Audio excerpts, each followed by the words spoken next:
আমেরিকার ভাইরা বলতেছে বাবা তারে মুরিদ করেন না। কেন? তার কাম হয়েছে মানুষ খুন করা, মানুষকে মারা। তাকে মুরিদ করেন না, মুরিদ করলে কলঙ্ক হবে। দয়াল বলতেছে আমি যাহা জানি তুমি তাহা বুঝো না। তাকে মুরিদ করলো, করার পরে তার কাম যেহেতু হয়েছে মানুষ মারা, মানুষকে কষ্ট দেওয়া। মুরিদ হওয়ার পরে কিছুক্ষণ পরে সে আবার এই রাস্তাতে হাইটে যায়। ওই যে আগে যারা সাথে ঝগড়া বিচ্ছেদ করছে তারা তাকে আঘাত করতে শুরু করলো। এক এক করে আঘাত করতে করতে তাকে রক্ত একেবারে ক্ষত বিক্ষত করে ফেলল। সে শুধু অঝর ধরায় কাঁধে আর তাকায় থাকে, দয়াল দয়াল করে আর চিৎকার করে, ও দয়াল তুমি সব জানো, তুমি রক্ষা করো। তার সফর সঙ্গী যারা বন্ধু বান্ধব বলতেছে এই কাশেম তুই তো এত হিংস্র ছিলি, তোকে যদি কেউ একটু কথা বলতো তাকে তুই আঘাত করতে, আজকে তোর এমন কি হইল, এত আঘাত করতেছে তুই তোরে, তাও তুই কিছু বলতেছিস না, তার কারণ কি?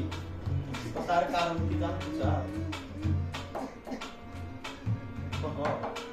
তার কারণ জানতে চাই। তো কিছুক্ষণ আগেও এই দুইটা হাত আমার ছিল, কিছুক্ষণ আগেও এই দুইটা চোখ আমার ছিল, কিছুক্ষণ আগেও এই দুইটা পাও আমার ছিল, এই মুখটা আমার ছিল, কিন্তু অল্প কিছুক্ষণ হয় আগে আমার এই হাত দুইটা আমি আমার দয়ালের চরণে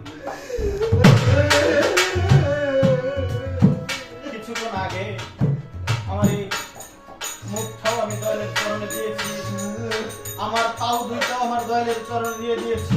আমার সারা জীবন আমি সবকিছু জীবন যৌবন আমি দয়ালের চরণে সঁপে দিয়েছি। দয়াল তো হলো পবিত্র, দয়ালের হাত তো এই হাত অঙ্গ প্রত্যঙ্গ আমার রয় নাই। দয়ালের হাত কখনো কাউকে আঘাত করতে পারে না। এই দয়ালের দেওয়া চোখ কখনো কুদৃষ্টি দিতে পারে না। এই দয়ালের দেওয়া পাও কখনো কুপথে চলতে পারে না। তাই আমিও আমার দয়ালের সামনে চরণে দিয়ে মন সঁপে দিলাম। এরপরে দেখি আমি যেন চেয়েছে আমার বলতে আর কিছু থাকে না।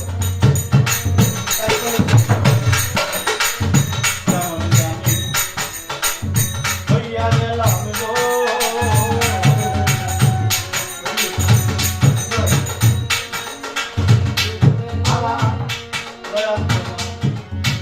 রূপে নয়ন দিয়ারে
মানব জনম